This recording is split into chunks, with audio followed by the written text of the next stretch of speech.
susi ko sa bandang huli.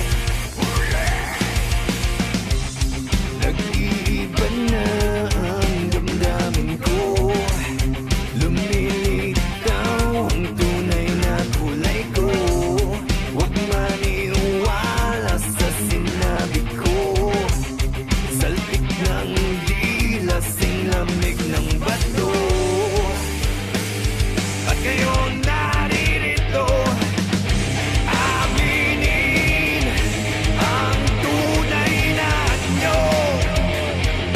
Sa harap ng salamin, sasabihin ang tunay na anyo.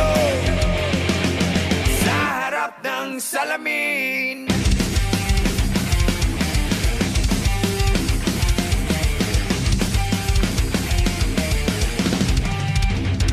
Inilihim ko ang luha na inipon, ikinuhit sa balat ang sakit. Ninilang ko na matibay ang sarili, nilaban